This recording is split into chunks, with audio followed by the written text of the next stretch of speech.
Hello everyone, কেমন আছো সবাই? আশা করছি সবাই খুব ভালো আছো। হ্যাঁ, আমিও ঠিকঠাক আছি। তোমাদের সাথে ২.৫ মাস পর আমি দেখা করছি। হয়তো অনেকে ভুলে গেছো, আবার হয়তো অনেকে আমাকে মনেও রেখেছো। যাই হোক, আস্তে আস্তে আবার সবাইকে মনে পড়িয়ে দেবো। আজকে যে ব্লগটা তোমাদের সাথে শেয়ার করছি, এটা আমার ২.৫ মাস আগেরই ব্লগ। এতদিন কেন তোমাদের সামনে আসিনি? আস্তে আস্তে তোমাদের সাথে সমস্ত কিছু শেয়ার করব। ওই দিন ঘুম থেকে উঠে ব্রাশ করে নিয়ে নিজেদের কাছে কয়েকটা করলা হয়েছিল, সে করলাগুলো তুলে নিয়ে ফ্রেশ হয়ে চা বিস্কুট খেয়ে চলে গেছিলাম বাপের বাড়ি।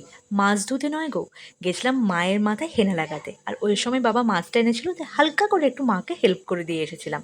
দেন বাড়িতে এসে ড্রেসটা চেঞ্জ করে নিয়ে রান্না বসে দিয়েছিলাম। গাছের করলা আলু দিয়ে আজকে একটু সর্ষে বাটা দিয়ে চচ্চড়ির মতন বানাবো। নিজেদের গাছে সে যাই সবজি বা ফল হোক না কেন, সেটা রাঁধতেও মজা, খেতেও মজা। ওই সময় আবার ছিল সজনে ডাঁটা, সেই সজনে ডাঁটা আলু দিয়ে পোস্তও করেছিলাম। আর মা বলেছিল মাছের ঝোল দিয়ে পাঠাবো, তাই আর অন্য কোনো পদ রান্না করলাম না। এডিট করতে বসে মনে হচ্ছে যদি আবার ডাটা পেতাম আলু দিয়ে পোস্ত বানাতাম। তো চলো, তোমাদের সাথে দেখা করছি নেক্সট একটা ভিডিও নিয়ে। ততক্ষণে তোমরা সবাই ভালো থেকো। Tata, bye bye.